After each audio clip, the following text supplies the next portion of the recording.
ആദരണീയരായ സഹോദരങ്ങളെ, സഹോദരിമാരെ, കരുണാവാരിധിയായ അള്ളാഹുവിൻ്റെ വിധിവിലക്കുകൾ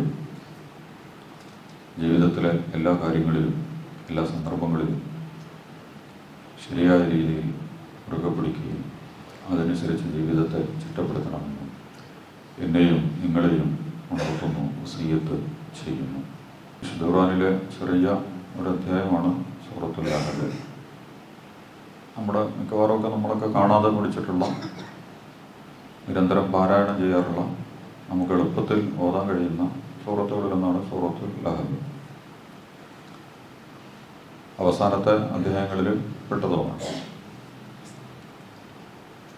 യഥാർത്ഥത്തിൽ ഈ അധ്യായം ധാരാളം സന്ദേശങ്ങൾ, വലിയ ആശയങ്ങൾ ഉൾക്കൊള്ളുന്ന, ഖുർആനിലെ എല്ലാ ആയത്തുകളും സൂറകളും ഒക്കെ അങ്ങനെയൊക്കെ തന്നെയാണ്.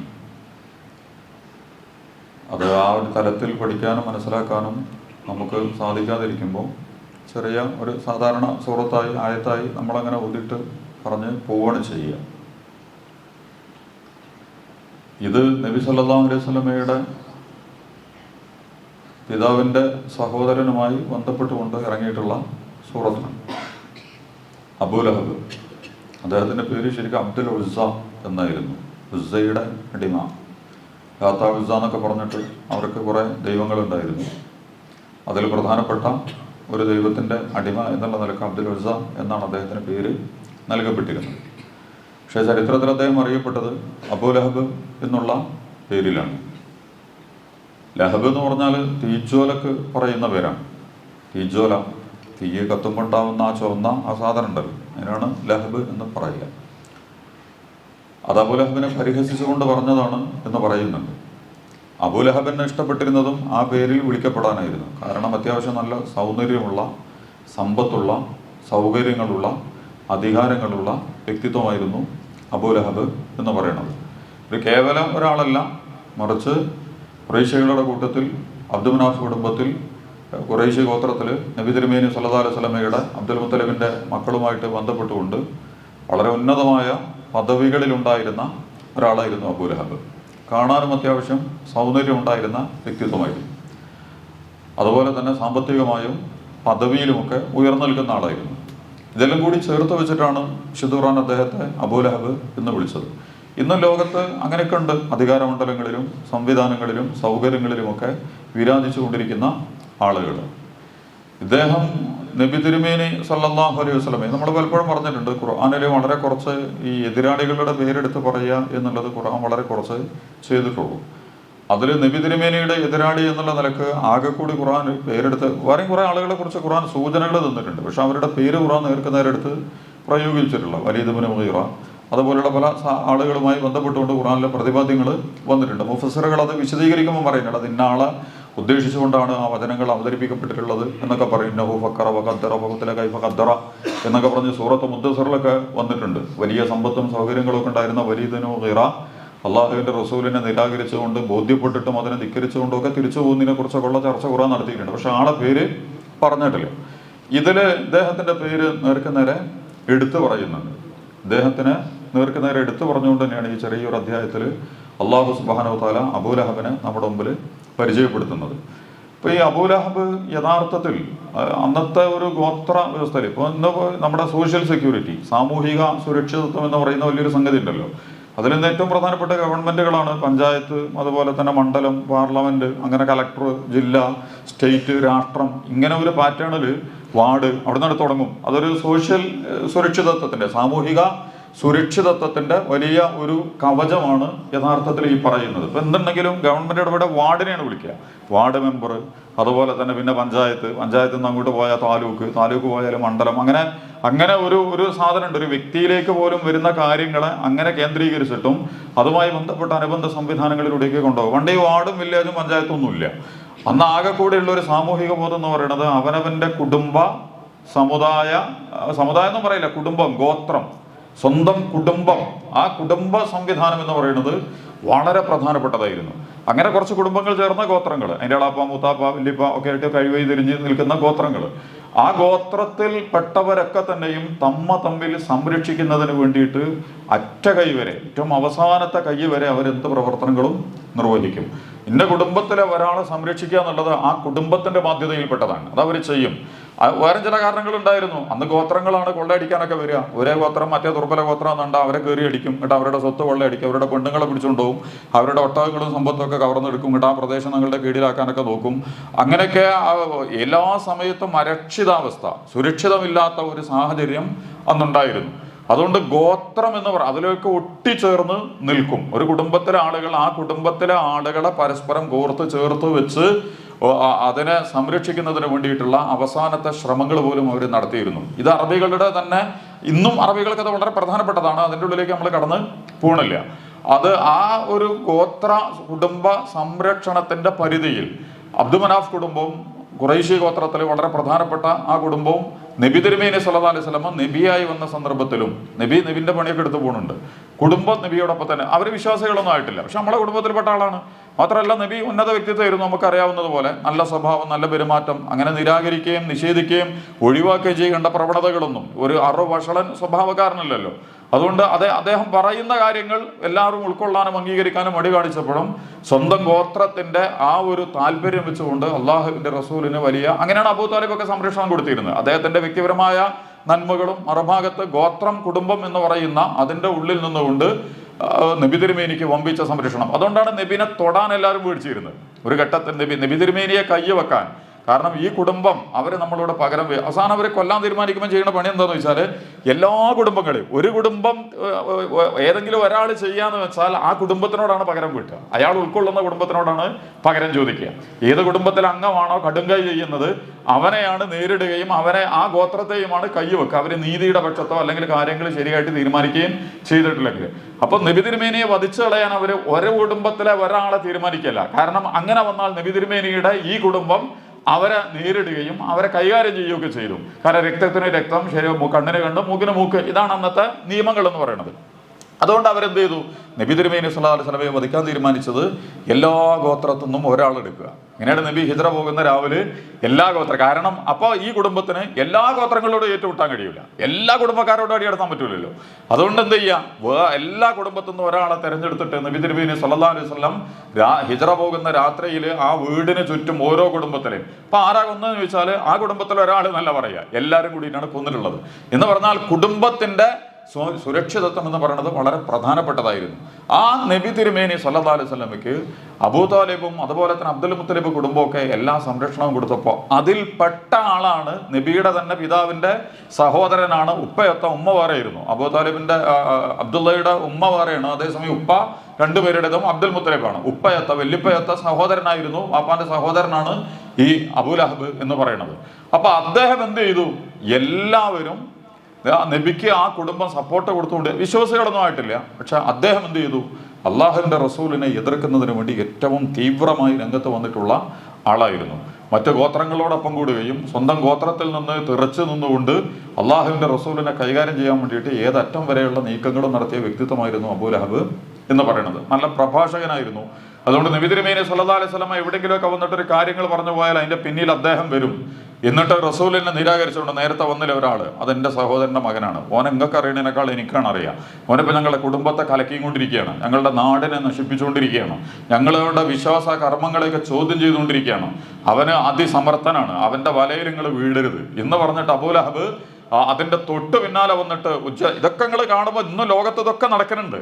ഈ പരിപാടികളൊക്കെ പ്രഭാഷകന്മാരും ചാനൽ അവതാരകന്മാരും രാഷ്ട്രീയ നേതാക്കന്മാരും മത നേതാക്കന്മാരും ഒക്കെ തങ്ങളുടെ സ്വാർത്ഥതയെ, കുടിലതയെ, കുതന്ത്രങ്ങളെ സംരക്ഷിക്കുന്നതിന് വേണ്ടി ധാർമ്മികമായിട്ട് രംഗത്ത് വരുന്നവരെ, മൂല്യപരമായി രംഗത്ത് വരുന്നവരെ കൈകാര്യം ചെയ്യാൻ വേണ്ടിയിട്ട് അതിലെ ഏറ്റവും ബിരുദന്മാരും സമർത്ഥന്മാരുമായ ആളുകളെ തന്നെ രംഗത്തിറക്കിക്കൊണ്ടുള്ള നല്ല പ്രകടനങ്ങൾ ഇവർ നടത്തിക്കൊണ്ടിരിക്കുന്നുണ്ട്.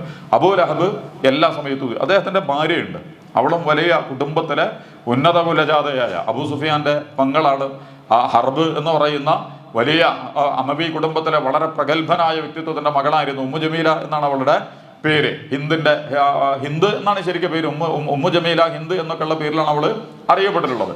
ഈ പെണ്ണും നബി തിരുമേനി സല്ലല്ലാഹു അലൈഹി വസല്ലമയെ എതിർക്കുന്നതിന് അബൂ ലഹബിന്റെ കൂടെ തന്നെ എല്ലാ സമയത്തും അവളും ഉണ്ടായിരുന്നു എന്നാണ് ചരിത്രം പറയുന്നത്. അപ്പോൾ അള്ളാഹുവിൻ്റെ റസൂലിനെ എതിർക്കാൻ വേണ്ടിയിട്ട് രംഗത്ത് വന്നിട്ടുള്ള ഏറ്റവും പ്രധാനപ്പെട്ട, അകത്ത് നിന്ന് തന്നെയുള്ള പ്രധാനപ്പെട്ട ശത്രുവായിരുന്നു അബൂലഹബ് എന്ന് പറയുന്നത്. അബൂലഹബിൻ്റെ 2 മക്കള് നബിയുടെ പെൺകുട്ടികളെ കല്യാണം കഴിച്ചിരുന്നു. നബിയാണ് എന്ന് പ്രഖ്യാപിച്ചതോടുകൂടി അവരെയൊക്കെ അപ്പം തന്നെ മൊഴി ചൊല്ലിച്ചു എന്ന് മാത്രമല്ല, അതിൽ ഉത്തബ എന്ന് പറയുന്ന ഈ 2 മരുമക്കളിൽ ഒരാൾ വന്നിട്ട് അള്ളാഹുവിൻ്റെ റസൂലിനെ കാർക്കിച്ച് തുപ്പുകയും, റസൂലിൻ്റെ മുഖത്ത് വീണില്ല, നിലത്ത് വീഴുകയാണ് ചെയ്തത്. കാർക്കിച്ച് തുപ്പുകയും വളരെ പരിഹാസ്യമായ രീതിയിൽ. ഇതൊന്നും ഇവർ കുടുംബപരമായിട്ട് ഇങ്ങനെയൊന്നും ചെയ്യൂല. കുടുംബത്തിൽ അവർ പരസ്പരം കൊടുക്കുന്ന ഹുറുമത്തും മാന്യതയും പരിഗണനയും എന്ന് പറഞ്ഞാൽ വളരെ പ്രധാനപ്പെട്ടതാണ്. ഇപ്പൊ സ്വന്തം ഭാര്യയുടെ ഇണയുടെ ഉപ്പയെ വളരെ മോശപ്പെട്ട രീതിയിൽ വന്നിട്ട് അള്ളാഹുവിൻ്റെ റസൂലിനെ ആക്ഷേപിക്കുകയും ചീത്ത പറയുകയും ആളുകളുടെ മുമ്പിൽ വഷളാക്കാനുള്ള ശ്രമമൊക്കെ അയാൾ നടത്തിയിരുന്നു എന്നാണ്. അവസാനം നബി തിരുമേനി പ്രാർത്ഥിക്കുന്നുണ്ട്, ഇവന്റെ ഷെറിൽ നിന്ന് അള്ളാഹുവെ നീ എന്നെ കാത്തുരക്ഷിക്കണം എന്ന് പറഞ്ഞുകൊണ്ട്. അവസാനം ഇവൻ യാത്ര പോകുമ്പോൾ സിംഹം കടിച്ചിട്ട് മരിച്ചു എന്നൊക്കെയാണ് ചരിത്രത്തിൽ കാണാൻ കഴിയുന്നത്. ഒരു സ്ഥലത്ത് വിഷയം കേട്ടോ. അബൂലഹബ് ഈ പ്രാർത്ഥന അബൂലഹബ് അറിഞ്ഞിരുന്നു. അതുകൊണ്ട് എന്തോ അവന് അബൂലഹബിന് അറിയാലോ, അള്ളാഹുവിൻ്റെ റസൂല് സത്യസന്ധനാണ്, മൂല്യമുള്ളവനാണ്, നന്മയുള്ളവനാണ്, കള്ളനും കപടനും കുതന്ത്രശാലിയൊന്നുമല്ല. ഇത് നന്നായിട്ട് അബൂലഹബിന് അറിയാം. അതുകൊണ്ട് പ്രാർത്ഥന ക്ലിക്കാവും എന്നുള്ളത് കൊണ്ട് ഉത്തൈബയെ പറഞ്ഞയക്കുന്ന സന്ദർഭത്തിലൊക്കെ വമ്പിച്ച സെക്യൂരിറ്റി, കാവൽക്കാരോടും അടിമകളോടും ഒക്കെ നല്ല സുരക്ഷിതത്വം കൊടുക്കാനൊക്കെ അദ്ദേഹം പറയുക പോലും ചെയ്തിരുന്നു എന്നാണ്. പക്ഷെ ഒരു പ്രദേശത്തെത്തി എന്നിട്ട് അവർ വിശ്രമിച്ചൊരു സന്ദർഭത്തിൽ ഒരു സിംഹം ഇറങ്ങി വന്ന് 1400 വർഷങ്ങൾക്ക് മുമ്പ് അറേബ്യയിൽ സിംഹങ്ങൾ ഉണ്ടായിരുന്നു എന്നാണ് അപ്പോൾ നമുക്ക് മനസ്സിലായി. അത് വേറെ സാധനമാണ്. പിന്നീട് ഒക്കെ അങ്ങോട്ടും ഇങ്ങോട്ടൊക്കെ നീങ്ങി പോയതായിരിക്കാം. അവിടെ സിംഹം ഇറങ്ങി ഇദ്ദേഹത്തെ കടിച്ചെടുത്ത് കൊണ്ടുപോയി അള്ളാഹുവിൻ്റെ റസൂലിൻ്റെ പ്രാർത്ഥനയ്ക്ക് ഉത്തരം കിട്ടി എന്നാണ് പറയുന്നത്. ഈ അബൂലഹബിനെ സംബന്ധിച്ചാണ് വിശുദ്ധ ഖുർആൻ ഈ സൂക്തങ്ങൾ അവതരിപ്പിക്കുന്നത്. മാത്രമല്ല ഇയാളുടെ ഏറ്റവും പ്രധാനം, ഇയാൾ ഭയങ്കര ബാങ്കറായിരുന്നു, നല്ല പണക്കാരനായിരുന്നു. മാത്രമല്ല അവിടെയുള്ള അനാഥകൾ, അഗതികൾ, വിധവകൾ ഹറമിലേക്ക് ഹജ്ജ് കാലത്തും അതല്ലാത്ത സമയത്തും അവിടെ വരുന്ന ഫണ്ട് കൈകാര്യം ചെയ്യുന്ന പണി ഇദ്ദേഹത്തിനായിരുന്നു. ഫണ്ടിൽ വമ്പിച്ച തിരിമറി നടത്തും. ഇന്നത്തെ നമ്മുടെ ഉദ്യോഗസ്ഥന്മാരും രാഷ്ട്രീയ നേതാക്കന്മാരും പാർട്ടികളും വ്യക്തികളും ഒക്കെ നടത്തുന്നത് പോലെ പൊതുജനത്തിന്റെ ഫണ്ടിൽ, അതും അനാഥകള്, അഗതികള്, വിധവകള്, പാവപ്പെട്ടവർ, അതിലുള്ളപ്പോൾ ഇവരൊക്കെ കൈവെക്കുന്നത്. ഗവൺമെന്റ് സെക്ടറിലൊക്കെ ഇരിക്കുന്ന രാഷ്ട്രീയ പാർട്ടികളൊക്കെ മത്സരിച്ച് തിരക്കൂട്ടറൊന്നും നമ്മളെ സേവനം കാണിക്കാനൊന്നുമല്ല. വ്യക്തികൾ ഇത്രയും ആവേശത്തിൽ അവിടെ കയറി പോയിട്ട് എന്തിനാണ് ഇരിക്കുന്നത്? ഫണ്ടുകളിൽ തിരിമറി നടത്താനാണ്. നല്ലൊരു ശതമാനം നമ്മൾ ശരിക്കും പഠിച്ചാൽ നമ്മൾ അന്താളിച്ചു പോകുന്ന അട്ടിമറികളാണ് സാമ്പത്തിക മേഖലയിൽ ഓരോ ഉദ്യോഗസ്ഥന്മാരും അതുപോലെ തന്നെ അധികാര നേതൃത്വങ്ങളിൽ ഇരിക്കുന്നവരൊക്കെ നടത്തിക്കൊണ്ടിരിക്കുന്നത് എന്ന് നമുക്ക് മനസ്സിലാവും. ആദിവാസിക്ക് 100 രൂപ കൊടുത്താൽ 10 രൂപ പോലും എൻ്റെ കയ്യിലേക്ക് വരില്ല. അതുകൊണ്ട് ഇപ്പോൾ ദുരിതങ്ങൾ വരുമ്പോൾ പോലും ആളുകൾ എവിടെ കൊടുക്കണം, എങ്ങനെ കൊടുക്കണം എന്നൊക്കെ ആലോചിച്ചുകൊണ്ടിരിക്കുകയാണ്. കാരണം ഈ ശൃംഖലയിലൂടെ വിനിമയം ചെയ്യപ്പെട്ട് എത്തുമ്പോഴേക്കും മുക്കിയും മുടുക്കിയും അവസാനം വടിച്ചു തീർത്തും വളരെ തുച്ഛമായത് മാത്രം അർഹതപ്പെട്ടവരിലേക്ക് കൊടുക്കുന്ന അബൂലഹബത്ത് അവിടുത്തെ ഈ അഗതി അതുപോലെ തന്നെ വിധവ സഹായ ഫണ്ടിൻ്റെയൊക്കെ സംരക്ഷകനായിരുന്നു. മൂപ്പർ അത് നല്ലോണം അടിവലിക്കും. അതുപോലെ തന്നെ വലിയ കൊള്ള, സാമ്പത്തിക രംഗത്ത് കടം കൊടുത്തിട്ട് ആളുകളെ മുടിക്കുന്നതിന് നേതൃത്വം കൊടുത്ത ആളായിരുന്നു അബൂലഹബ് എന്നാണ് പറയുന്നത്. ഇന്നത്തെ ലോക ബാങ്ക് പോലെ, ADB ഒക്കെ പോലെ, നമ്മളുടെയൊക്കെ ബാങ്കുകളെയൊക്കെ പോലെ തന്നെ, അല്ലെങ്കിൽ കൊള്ളപ്പണത്തിന് കൊള്ളപ്പലിശക്ക് പണം കൊടുത്തിട്ട് കാശുണ്ടാക്കുന്നവരെ പോലെ കാശ് കടം കൊടുത്തിട്ട് മുടിക്കുക, ആളുകളോട് ഒരു ദയം കാണിക്കില്ല. ആളുകളുടെ ഫണ്ട്, ഇതൊക്കെ സാധാരണക്കാരുടെ കാര്യത്തിലാണ് സംഭവിക്കട്ടോ, വമ്പന്മാരുടെ കാര്യത്തിലല്ല. അവസാനം ഇദ്ദേഹം ബദർ യുദ്ധത്തിന് പോകുന്ന സന്ദർഭത്തിൽ അദ്ദേഹത്തിന് പോകാൻ സാധിച്ചില്ല. എന്നിട്ട് പോകാൻ സാധിക്കായിട്ട് കടം വാങ്ങിയ ഒരുത്തന് ഭീരുവാണ് ഇയാൾ. അകത്തിരുന്നിട്ടേ ഇയാൾ കളിക്കുള്ളൂ. പുറത്തേക്കിറങ്ങി വലിയ പ്രകടനമൊക്കെ നടത്തുമെന്നല്ലാതെ ഇപ്പൊ നേർക്കുനേരൊരു സംഗതിയിലേക്ക് ഇയാൾ സത്യസന്ധമായിട്ട് ഇറങ്ങി വരില്ല. എന്നാൽ അണ്ടർഗ്രൗണ്ടിൽ ഉപജാപങ്ങളും കരുനീക്കങ്ങളും ഡീപൊളിറ്റിക്സും ഒക്കെ നടത്തിയിട്ട് എതിരാളികളെ ഒതുക്കാനും മെരുക്കാനും ഒക്കെ ഉള്ള ശ്രമങ്ങൾക്ക് ഇയാൾ നേതൃത്വം കൊടുക്കും. ആ ബദർ യുദ്ധത്തിന് ഇദ്ദേഹത്തിന് പോകാൻ പറ്റിയില്ല. ഇദ്ദേഹത്തിന്റെ ഏറ്റവും പ്രധാനപ്പെട്ട അദ്ദേഹത്തിന്റെ ആ കോക്കസില്, ഗ്യാങ്ങില്, ഗ്രൂപ്പില് അംഗങ്ങളായിട്ടുള്ള അബൂജഹല്, അതുപോലെ തന്നെ വലീദ് ഇബ്നു മുഗീറ, ഉത്ബ, ഷൈബ തുടങ്ങുന്ന അതിപ്രഗത്ഭന്മാരും ഗംഭീരന്മാരും ഒക്കെ ഖുറൈശി നേതാക്കന്മാർ പോയപ്പോൾ ഇയാൾ എനിക്ക് പനിയാണെന്നൊക്കെ പറഞ്ഞിട്ട് ഇദ്ദേഹത്തിൽ നിന്ന് കടം വാങ്ങിയ ഒരു ചങ്ങാതിയെ വിളിച്ചിട്ട് എനിക്ക് പകരം ഈ യുദ്ധത്തിന് പോകണം എന്ന് പറഞ്ഞിട്ട് പറഞ്ഞയക്കുകയാണ് ചെയ്തത്. അള്ളാഹു അതിലും അയാളെ അപമാനിക്കുകയാണ് ചെയ്തത്. ആ യുദ്ധക്കളത്തിൽ പോലും അയാൾ മരിക്കണം എന്ന് അള്ളാഹു തീരുമാനിക്കാത്തത് കൊണ്ട് ഇത് ഇദ്ദേഹം ചെയ്തു. ഇങ്ങനെ സാമ്പത്തിക രംഗത്ത് വലിയ കൊള്ളയും തട്ടിപ്പും നടത്തിയിരുന്ന ആളാണ്. ഇയാളെ റസൂലിനെ എതിർക്കാനുള്ള കാരണം എന്താ നിങ്ങൾ മനസ്സിലാക്കണം. അള്ളാഹുവിന്റെ റസൂല് പറയുന്ന ആശയങ്ങൾ ഇയാളുടെ കള്ളക്കച്ചവടത്തിനും തട്ടിപ്പിനും ഇയാളുടെ ചൂഷണങ്ങൾക്കും എതിരാണ്. ഇന്നും ഇസ്ലാമിന്റെ പ്രശ്നം തന്നെയാണ്. നമ്മൾ പറയുന്ന ഭീകരതയും തീവ്രവാദം ഒന്നുമല്ല. ഭീകരവാദവും തീവ്രവാദവും ഒക്കെ ഇത് കെട്ടിവെച്ച് പറഞ്ഞാലേ കാര്യങ്ങൾ ക്ലിക്കാവുള്ളൂ. അതുകൊണ്ടാണ് ഭീകരത ഭീകരത ഭീകരത എന്നിവരിങ്ങനെ പറഞ്ഞുകൊണ്ടിരിക്കുന്നത്.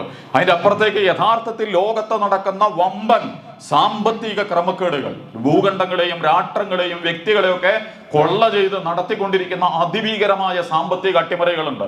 ഇസ്ലാം ഇതിന് സമ്മതിച്ചു കൊടുക്കാൻ പറ്റൂല. മുഹമ്മദ് നബി പറയുന്നത് ഇദ്ദേഹത്തിന്റെ ഈ കള്ളക്കച്ചവടത്തിനും കാപട്യത്തിനും തിരിമറികൾക്കും അട്ടിമറിക്കും ചൂഷണത്തിനുമൊക്കെ എതിരാണ് എന്ന് നല്ല ബുദ്ധിയുള്ളവനാണ്. അതുകൊണ്ട് റസൂല് പറയുന്നതിന്റെ മർമ്മം എന്താണ് എന്ന് വളരെ നേരത്തെ കാലത്തെ അയാൾ മനസ്സിലാക്കി വെച്ചിരുന്നു. അയാളൊന്നും അറിയാതെ എടുത്തിയാടിയൊന്നുമല്ല റസൂലിനെ എതിർക്കാൻ. അതുകൊണ്ട് അള്ളാഹുവിന്റെ റസൂലിനെ കൈകാര്യം ചെയ്യാൻ വേണ്ടിയിട്ട് ഇയാൾ രംഗത്ത് വരികയാണ്. നല്ലോണം കാശുണ്ട്, വലിയ കുടുംബത്തിലെ പ്രധാനിയാണ്, ഭാര്യ കുടുംബം വളരെ പ്രശസ്തമാണ്, അതുപോലെ തന്നെ വലിയ സംവിധാനങ്ങളും സൗകര്യങ്ങളും ഒക്കെ കയ്യിലുള്ള ആളാണ്.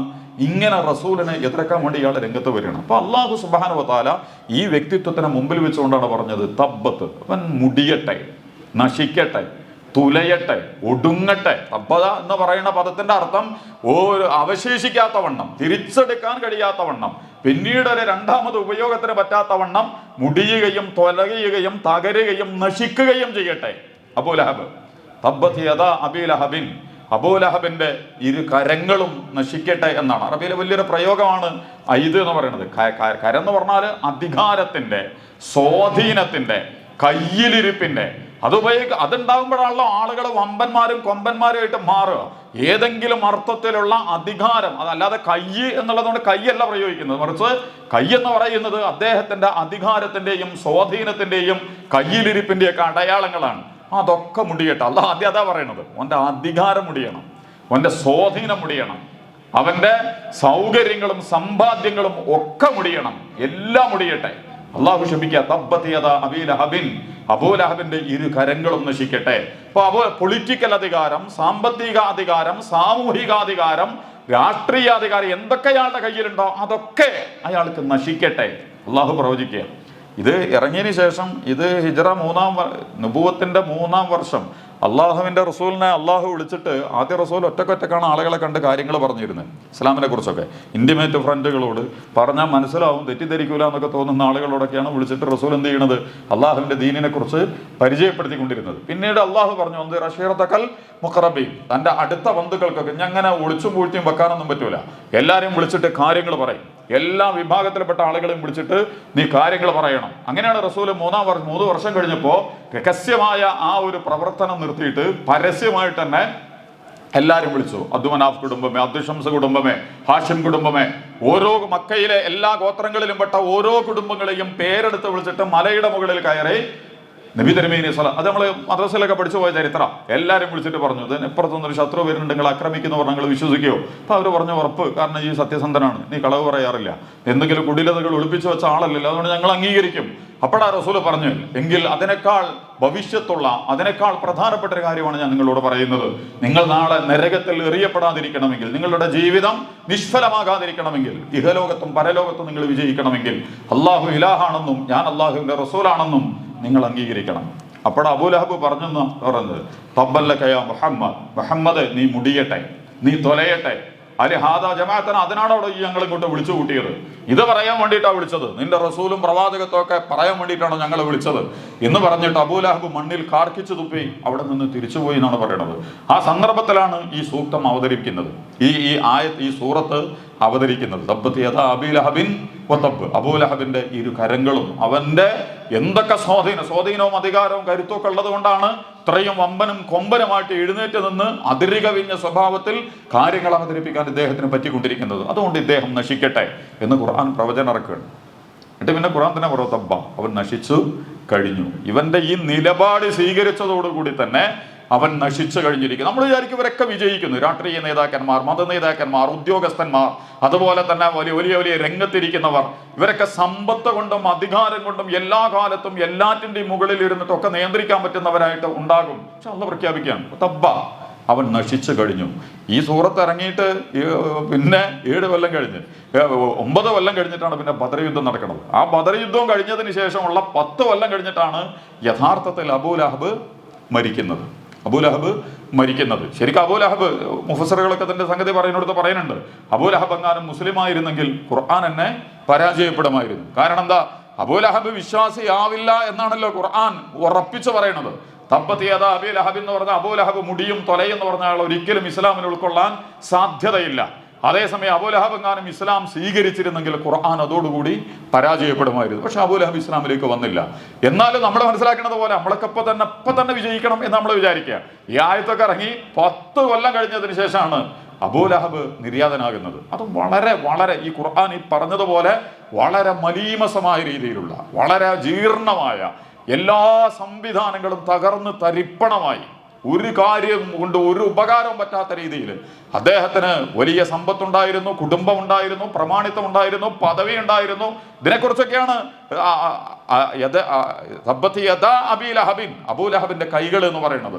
ഇതൊക്കെ മുടിഞ്ഞു. ബദർ യുദ്ധം കഴിഞ്ഞ് തിരിച്ചു വരുമ്പോൾ അദ്ദേഹം പനിച്ചു കിടക്കുകയാണെന്നാണ് പറയുന്നത്. പനിച്ചു കിടക്കുകയായിരുന്നു. പനിച്ചിട്ട് പിന്നെ ശരീരത്തിൽ ചെറിയ ചൊള്ള പോലുള്ള ചെറിയ കുരുക്കൾ വന്നു. ആ കുരുക്കളിലൊക്കെ രക്തവും ജലമൊക്കെ നിറഞ്ഞിട്ട് അത് വലിയ പുഴുവരിക്കുന്ന, ദുർഗന്ധം വമിക്കുന്ന, അളിഞ്ഞ ഒരവസ്ഥയിലേക്ക് ശരീരത്തിൽ വലിയ മാരക രോഗമായി അത് വികസിച്ചു കഴിഞ്ഞിരുന്നു എന്നാണ് പറയുന്നത്. അദ്ദേഹത്തിന്റെ ഭാര്യയൊക്കെ അദ്ദേഹത്തിന് ഇട്ടിട്ട് പോയി, അതോ പ്രിയപ്പെട്ടവരൊക്കെ ഇട്ടിട്ട് പോയി. ആളുകളൊന്നും അദ്ദേഹത്തിന്, കാരണം ദുർഗന്ധം വഹിച്ചിട്ട് അതിന്റെ അടുത്ത് കണ്ട് ചെല്ലാൻ പറ്റണില്ല. അത്രയും നീചമായ ചീഞ്ഞടിഞ്ഞ അവസ്ഥയിലാണ് അബൂലഹബ് ഉണ്ടായിരുന്നത്. അവസാനം അദ്ദേഹം മരണപ്പെട്ടിട്ട് പോലും ഒരാൾ അടുത്തിരുന്നിട്ട് ഒരു തുള്ളി വെള്ളം കൊടുക്കാനോ സമാശ്വസിപ്പിക്കാനോ ഏതെങ്കിലും അർത്ഥത്തിലുള്ള എന്തെങ്കിലും ഒരു ഗുണകരമായ കാര്യങ്ങൾ ചെയ്യാനോ ഒരാളും അദ്ദേഹത്തിന്റെ അടുത്തേക്ക് വന്നിരുന്നില്ല. മരിച്ചു 3-4 ദിവസങ്ങളോളം മയ്യത്ത് കടക്കനോട് തന്നെ കടന്നു. ഒരാളും തിരിഞ്ഞു നോക്കണ്ട, ഇതിന്റെ അടുത്തേക്ക് ചെല്ലാൻ വയ്യ, ചീഞ്ഞു നാര്. നമ്മളൊക്കെ ഇപ്പൊ ഇവിടെ ദുരന്തങ്ങളിൽ വീണവരെയൊക്കെ എത്ര ജീർണമായ അവസ്ഥയിലെത്തിയ ശവശരീരങ്ങൾ പോലും വളരെ മാന്യമായി മനുഷ്യന്മാർ അത് എടുക്കാനും സംസ്കരിക്കാനും ത്യാഗപൂർണ്ണമായിട്ട് കൈകാര്യം ചെയ്യാനും ഒക്കെ നെട്ടോട്ടോടിക്കൊണ്ടിരിക്കുന്ന കാഴ്ച നമ്മൾ കണ്ടതാ. മക്കയിലെ ഏറ്റവും പ്രഗത്ഭന്മാരായ അബൂലഹബ് നശിച്ച് മടിഞ്ഞ് മണ്ണിലേക്ക് ചേരുമ്പോൾ ഒരാളും അതിൻ്റെ അടുത്തേക്ക് വരുന്നില്ല. അവസാനം അദ്ദേഹത്തിന്റെ പെൺകുട്ടികളോട് ആരൊക്കെ വിളിച്ചിട്ട് പറഞ്ഞ്, പാപ്പാന്റെ മയ്യത്തിന്റെ കൂടെ കിടക്കണം, ഇയാൾ എവിടെയെങ്കിലും കൊണ്ടുപോയി അടിച്ചില്ലെങ്കിൽ നാറിയിട്ട് നിൽക്കാൻ വയ്യ ഒരാൾക്കും എന്ന് പറഞ്ഞിട്ട് ആരെങ്കിലും വരണേ അതിൻ്റെ അടുത്തേക്ക്. അവസാനം അടിമകളെ കൊണ്ടുവന്ന് കള്ള് കുടിപ്പിച്ച് അവരാണ് അബൂലഹബിന്, അവര് പോലും കയ്യോടെ തൊട്ടിട്ടില്ല എന്ന് പറയുന്നത്. വന്നിട്ട് വലിയ മുളവടികളും തോട്ടികളും ഒക്കെ ഉപയോഗിച്ചിട്ട് മയ്യത്തിനെ കുത്തിയും തോണ്ടിയും കെട്ടി വലിച്ചും ഒക്കെ കൂടി കൊണ്ടുവന്നിട്ട് പാറയും മണ്ണൊക്കെ കുഴിച്ച് അതിൻ്റെ ഉള്ളിലിട്ട് ഒരു തരം കബറടക്കം നടത്തി, ശവസംസ്കാരം നടത്തി എന്നാണ് ചരിത്രത്തിൽ കാണാൻ കഴിയുന്നത്. വളരെ നിസ്സഹമായിരുന്നു അദ്ദേഹത്തിൻ്റെ മരണം.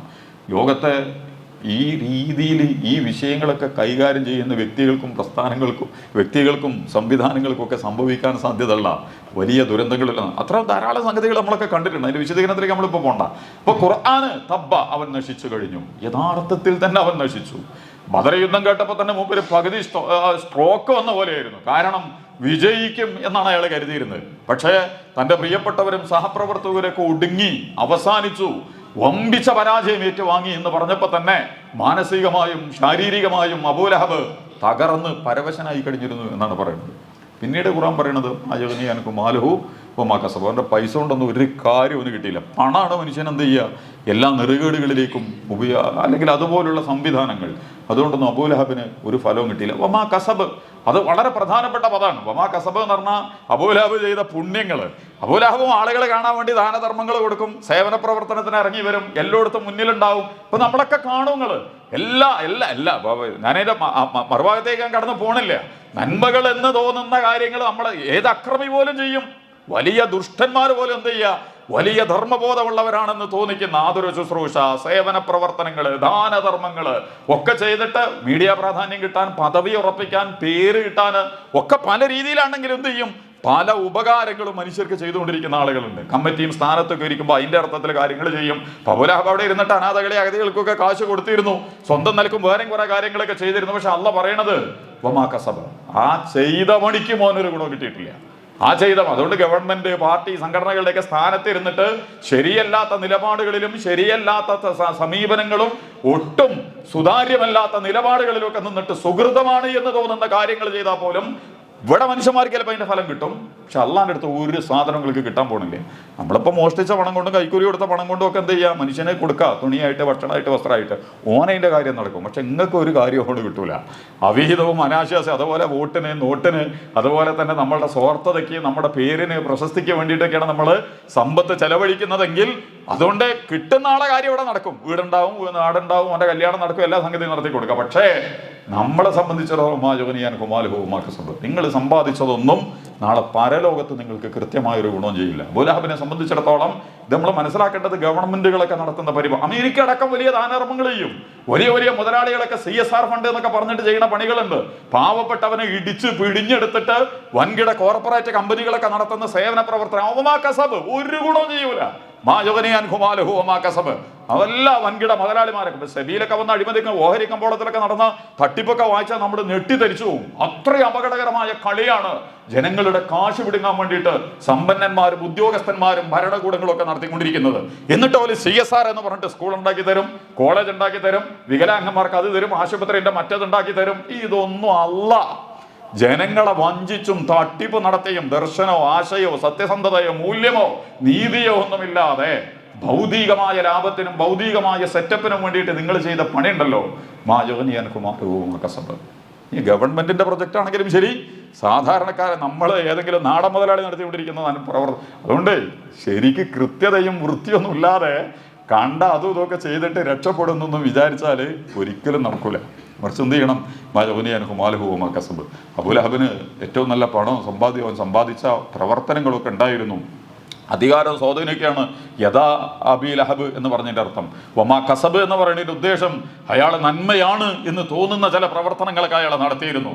അതൊന്നും അള്ളാൻ്റെ അടുത്ത് ക്ലിക്കാവില്ല എന്നാണ് വിശുദ്ധ ഖുർആൻ വിശദീകരിക്കുന്നത്. അപ്പോൾ രണ്ട് ഭാഗം. ഇതിലുള്ള ഏറ്റവും വലിയ പാഠം, വലിയ കുതന്ത്രശാലികൾ, കുതർക്കികൾ, കുടിലബുദ്ധികൾ ഒക്കെ നടത്തിക്കൊണ്ടിരിക്കുന്ന വളരെ അപകടകരമായ പ്രവർത്തനങ്ങളുണ്ട്. അവരൊക്കെ ചരിത്രത്തിൽ, അത് ഹേമ കമ്മിറ്റി റിപ്പോർട്ടാണെങ്കിലും ശരി, കാഫർ വിവാദമാണെങ്കിലും ശരി, ഏത് സംഗതിയിലും അണ്ടർഗ്രൗണ്ടിൽ ഇരുന്നിട്ട് കളിച്ചുകൊണ്ടിരിക്കുന്ന ഹേമ കമ്മിറ്റി റിപ്പോർട്ടൊക്കെ കേട്ടാൽ തോന്നുന്നു അവിടെ മുത്തക്കീങ്ങളും മുസ്ലിഹീങ്ങളും നടക്കുന്ന ലോകമാണെന്ന്. സിനിമാ വേൾഡ് എന്ന് പറയുന്നത് തന്നെ ചീഞ്ഞളിഞ്ഞ് തകർന്നളിഞ്ഞു. അശ്ലീലവും അനാശാസതയും കള്ളപ്പണവും വെള്ളപ്പണവും ഒക്കെ വാരി വലിച്ച് നടക്കുന്ന കൂത്തരങ്ങാണത്. പക്ഷെ ഇപ്പോൾ നമ്മൾ ആ റിപ്പോർട്ട് ഇപ്പോൾ പുറത്ത് വരാൻ വേറെ കാരണമുണ്ട്, അതിലേക്ക് നമ്മളിപ്പോൾ കടന്നു പോകണില്ല. ഒന്നിനെ മറച്ചു വെക്കാനും മറ്റൊന്നിൽ നിന്ന് മറ്റൊന്നിലേക്ക് ചാടിപ്പോവാനും ഒക്കെ ചെയ്യുന്ന തന്ത്രങ്ങളുടെ ഭാഗമാണ്. അവിടെ എന്ത് നന്മയാണുള്ളത്? പഴയ ബോളിവുഡും ഒക്കെ നിങ്ങൾ എടുത്ത് പരിശോധിച്ചുകൊണ്ട് സിനിമാ ലോകത്തിന്റെ പിന്നാമ്പുറങ്ങളിൽ നടന്നുകൊണ്ടിരിക്കുന്ന സാധനങ്ങളൊക്കെ. പക്ഷെ നമ്മൾ മനസ്സിലാക്കേണ്ടത് ഇതൊക്കെ അവരൊക്കെ ഇങ്ങനെയൊക്കെ ചെയ്ത് ഇതൊക്കെ ഭയങ്കര സംഭവമാണ് എന്നൊക്കെ വരുത്തി വെക്കാൻ ശ്രമിച്ചാൽ പോലും അല്ലാഹു സുബ്ഹാനഹു വ തആല അപ്പോൾ അതിൻ്റെ ഒരു കരിസ്മാറ്റിക് പ്രവണതകളുണ്ട്, അമ്പരപ്പിക്കുന്ന രീതിയിലുള്ള അതിൻ്റെ പ്രശസ്തികളുണ്ട്. സിനിമാ വേൾഡ് എന്നൊക്കെ പറഞ്ഞാൽ അങ്ങനെയുള്ള നമ്മുടെ മുമ്പിലുള്ളത്. ഇതൊന്നും അള്ളാൻ്റെ അടുത്ത് കസബ് അള്ളാൻ്റെ അടുത്ത് ഇതിനൊന്നും ഒരു സംഗതിയും കിട്ടാൻ പോകുന്നില്ല. അതുകൊണ്ട് നമ്മൾ ആഭ്യന്തര ശുദ്ധിയും സത്യസന്ധതയും നീതിബോധമൊന്നുമില്ലാതെ ഉദ്യോഗസ്ഥന്മാരോ നേതാക്കന്മാരോ വ്യക്തികളോ ഒക്കെ നടത്തുന്ന എന്ത് കുടിലതകളും നാളെ മരണാനന്തര ജീവിതത്തിലും അയാളുടെ ഇഹലോകത്തിലെ വ്യക്തി ജീവിതത്തിൽ പോലും അവസാന ഘട്ടത്തിൽ വമ്പിച്ച തകർച്ചക്കും തളർച്ചക്കും ഒക്കെ കാരണമായി തീരുമെന്നാണ് അബൂലഹബിനെ മുന്നിൽ വെച്ചുകൊണ്ട് ഖുർആൻ വിശദീകരിക്കുന്നത്. ബാക്കി നമുക്ക് പിന്നീട് എപ്പോഴെങ്കിലുമൊക്കെ പറയാം. കൂടുതൽ നന്നായി കാര്യങ്ങൾ മനസ്സിലാക്കാൻ അള്ളാഹു നമ്മെ തൗഫീഖ് നൽകി അനുഗ്രഹിക്കുമാറാകട്ടെ. പ്രിയമുള്ള സഹോദരങ്ങളെ സഹോദരിമാരെ, ഒരിക്കൽ കൂടി ചെറിയതും വലിയതുമായ എല്ലാ കാര്യങ്ങളിലും അള്ളാഹുവിൻ്റെ വിധിവിലക്കുകളെ യഥാവിധി സൂക്ഷിക്കണം, പാലിക്കണമെന്ന് എൻ്റെയും നിങ്ങളെയും ഉണർത്തുന്നു, വസിയത്ത് ചെയ്യുന്നു. അള്ളാഹു സുബ്ഹാനഹു വ തആല നമ്മെ അനുഗ്രഹിക്കുമാറാകട്ടെ. അറിഞ്ഞും അറിയാതെയും രഹസ്യമായും പരസ്യമായും ഒക്കെ സംഭവിച്ചുകൊണ്ടുള്ള കുറ്റങ്ങളും തെറ്റുകളും ഒക്കെ അള്ളാഹുവെ മാപ്പാക്കുകയും നിങ്ങൾക്ക് പുറത്തു തരികയും ചെയ്തുകൊണ്ട് ഞങ്ങളോട് കരുണ കാണിക്കുമാറാകണമേ തമ്പുരാനെ. അള്ളാഹുവെ നീ ഞങ്ങളെ അനുഗ്രഹിക്കണേ തമ്പുരാനെ. ഞങ്ങളുടെ കാലാവസ്ഥയിലും ഞങ്ങളുടെ സമ്പത്തിലും ഞങ്ങളുടെ നാട്ടിലുമൊക്കെ നല്ല സാഹചര്യങ്ങൾ നൽകി ഞങ്ങളോട് നീ കരുണ കാണിക്കുമാറാകണമേ തമ്പുരാനെ. ധാരാളം വിഷമങ്ങളിലൂടെ കടന്നുപോയിക്കൊണ്ടിരിക്കുന്ന ആളുകൾ നമ്മുടെയൊക്കെ കൂട്ടത്തിലുണ്ട്. വലിയ രോഗങ്ങൾ, വലിയ കടങ്ങൾ, മാനസിക പ്രയാസങ്ങൾ, കുടുംബ പ്രശ്നങ്ങൾ. അള്ളാഹു അതിലൊക്കെയും പരിഹാരവും ആശ്വാസവും നൽകി ഞങ്ങളെ നീ കാത്തുരക്ഷിക്കുമാറാകണമേ തമ്പുരാനെ. അള്ളാഹു ഞങ്ങളുടെ പ്രിയപ്പെട്ട ഉമ്മ, ഉപ്പ, ഇണകൾ, കുട്ടികൾ അവരെയും നീ അനുഗ്രഹിക്കണേ നാഥ. ഞങ്ങളുടെ വീടിനെയും നാടിനെയും നീ അനുഗ്രഹിക്കുമാറാകണമേ തമ്പുരാനെ.